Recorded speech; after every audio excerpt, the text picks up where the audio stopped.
ఓం శాంతి. నమస్కారం. గత ఎపిసోడ్లో మనం రాజయోగి విశ్వరతన్ దాదా గారి గురించి బ్రహ్మకుమార్ శ్రీనివాస్ అన్నయ్య గారి ద్వారా కొన్ని విషయాలు తెలుసుకున్నాము. మరి ఈరోజు మరి కొన్ని విషయాలు అన్నయ్య గారి ద్వారా వివరంగా తెలుసుకుందాము. అన్నయ్య ఓం శాంతి. నమస్కారం.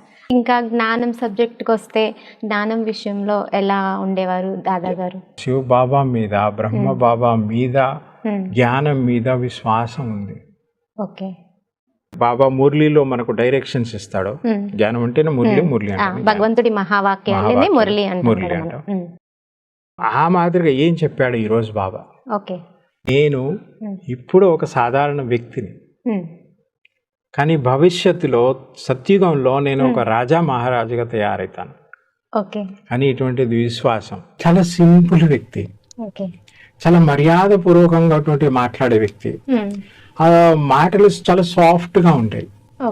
ఆ నిల్చునే పద్ధతి కూడా ఎలాగంటే ఒక సింపుల్ అనిపిస్తుంది, మళ్ళీ అలర్ట్ గా అనిపిస్తుంది. ఇతను పక్కా యోగి. ధారణ అంటే ఎటువంటి ధారణ చేసేవారని అంటే ఏంటి? బాబా మురళిలో మనకు అన్ని రకాలుగా చెప్తుంటాడు, 4 సబ్జెక్టుల గురించి చెప్తుంటాడు. కాబట్టి ఈ రోజు ఈ 4 సబ్జెక్టులలో ఏ పాయింట్ చెప్పాడు బాబా అని దాదా అది దాని గురించి ఫుల్ అటెన్షన్ ఇవ్వడం.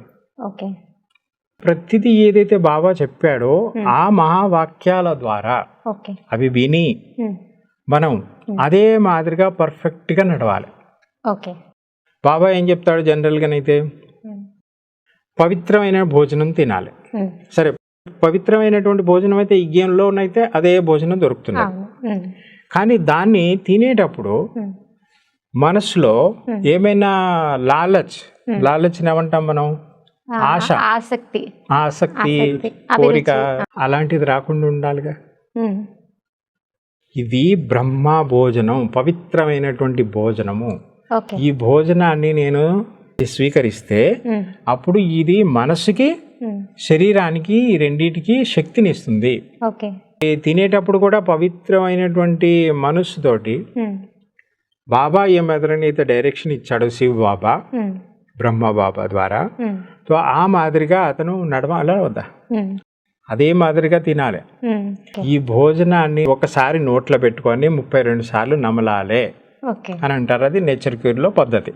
అది మంచిది శరీరానికి, మనస్సు కూడా మంచిదే. ఎందుకంటే శరీరం బాగుంటే మనసు బాగుంటుంది, మనసు బాగుంటే మళ్ళీ శరీరం బాగుంటుంది. నేచర్ క్యూర్ వాళ్ళు ఏ మాదిరిగా చెప్తారో ఆ మాదిరిగా మనం ఫాలో కాము. భగవంతుడు ఏదైతే డైరెక్షన్ ఇచ్చాడో అది కాకుండా మనం ఇక్కడ తప్పేం చేస్తామంటే తొందరగా తినడం, శివబాబాని పరమాత్మని జ్ఞాపకం చేయకుండా తినడం, అలాంటి తప్పులు చేస్తుంటారు కదా. కానీ దాదా 100% బాబా యొక్క జ్ఞాపకంలోనే భోజనం చేస్తారు. ఇంత ధారణ దాదాలో ఏంటంటే ఇవి ఒకసారి తీసుకున్నారు అని అంటే అది పవిత్రమైనటువంటిది అని చెప్పి దానికి ఫుల్ రెస్పెక్ట్. భక్తి మార్గంలో నేను కళ్ళారా చూశాను, ఎవరైనా సరే భోజనాన్ని తిరస్కరించరు, చాలా రెస్పెక్ట్ ఇస్తారు, చాలా రెస్పెక్ట్గా చూస్తారు. మరి ఇవ్వాలి ఆ రెస్పెక్ట్. ఎందుకో ఇది భగవంతుడు ఇచ్చినటువంటిది భోజనం మరి, కాబట్టి దానికి రెస్పెక్ట్ ఇవ్వాలి. అదే రెస్పెక్ట్ తోటి మనం తిన్నట్లయితే దానికి మనం విలువిస్తాము. సో బాబా కూడా మనకు మార్క్స్ ఇస్తాడు, మనకు శక్తి కూడా దొరుకుతుంది, మనస్సు కూడా చాలా శక్తిశాలిగా మనం తయారైపోతాం. లౌకిక స్టడీ అయితే మనం పుస్తకాలు చదివి రాసుకొని మైండ్లో ఉంచుకొని వెళ్ళి మనం రాస్తాం. అప్పుడు దాంట్లో మరి 100 వస్తాయా 90 వస్తాయా అని డిపెండ్. ఏది ఒకటి వెనక ముందు అయినా సరే మార్క్స్ తక్కువ. కానీ అది కేవలం స్టడీ.